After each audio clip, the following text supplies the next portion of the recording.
Kasih karunia dan damai sejahtera Allah Bapa kita dan anaknya Tuhan Yesus Kristus menyertai saudara.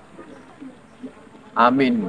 Shalom, saudaraku yang terkasih, di dalam nama Tuhan Yesus Kristus senang bisa menyapa saudara di tempat saudara berada hari ini dalam dimensi yang berbeda, tetapi dalam dunia yang sama.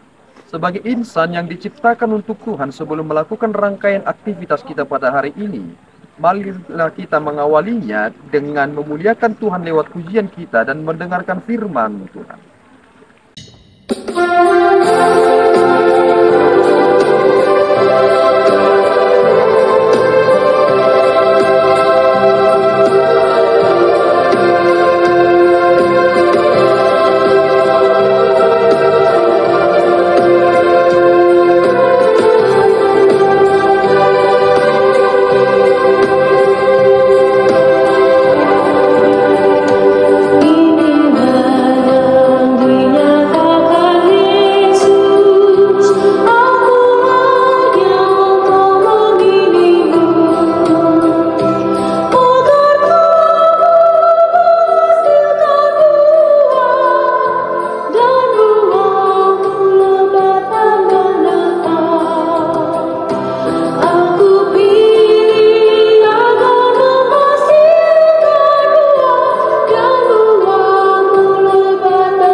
Firman Tuhan pagi hari ini diambil dari Yesaya 42 ayat 1. Demikian bunyinya.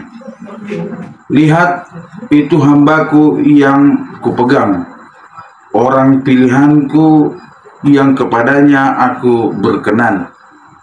Aku telah menaruh rohku ke atasnya, supaya ia menyatakan hukum kepada bangsa-bangsanya. Demikian firman Tuhan. Saudaraku yang terkasih di dalam nama Tuhan Yesus Kristus, ini merupakan salah satu bagian dari perikop kita yang menunjukkan tentang sesuatu hal yang besar yang terjadi di masa depan. Orang banyak sekali mengutip dari kitab Yesaya pasal 42 ini karena syarat akan makna dan syarat akan penghiburan.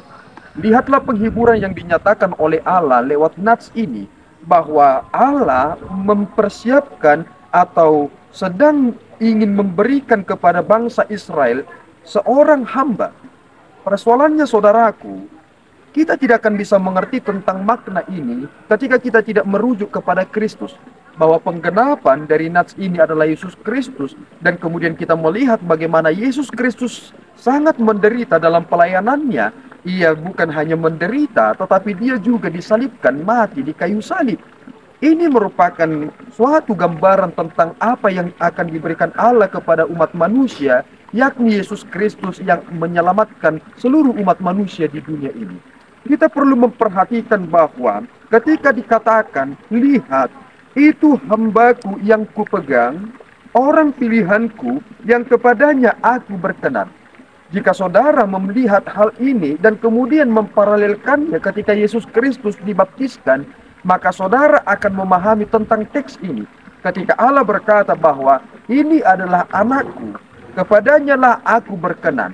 Ketika saudara melihat setelah Yesus Kristus dibaptiskan, maka Roh Kudus turun menyerupai merpati. Ini ingin menegaskan tentang kebenaran bahwa kebenaran akan hamba yang menderita itu adalah pribadi Yesus Kristus. Oleh karena itu saudaraku yang terkasih, kita ini adalah milik Kristus. Kita ini adalah hamba-hambanya. Oleh karena itu kita harus menderita untuk menegakkan kebenaran itu. Jangan pernah lari dari kebenaran itu. Karena kebenaran itulah yang akan mengikat aspek kehidupan kita. Dan kita tidak akan pernah lepas daripadanya. Roh Allah telah berada di dalam diri kita. Sehingga karena roh Tuhan telah ada di dalam kita, kita akan mampu untuk menyatakan hukum itu dengan benar. Terpujilah Tuhan yang telah memilih kita dan menetapkan kita menjadi hamba-hambanya. Tuhan Yesus memberkati kita berdua. Ya Tuhan, kami bersyukur atas berkat-Mu. Terima kasih Bapa atas firman yang kami telah terima. Engkau telah meneguhkan kami, menghibur kami, bahkan menetapkan kami menjadi hamba-Mu. Roh-Mu ada pada kami, sehingga kami akan membuka mulut kami untuk menyatakan kemurahan hati Tuhan kepada seluruh insan di dunia ini. Terpuji Engkau Bapa, di dalam Yesus kami telah berdoa dan mengucap syukur. Anugerah Tuhan kita Yesus Kristus, kasih setia Allah Bapa kita, dan persekutuan Roh Kudus menyertai saudara. Amin. Tuhan Yesus memberkati.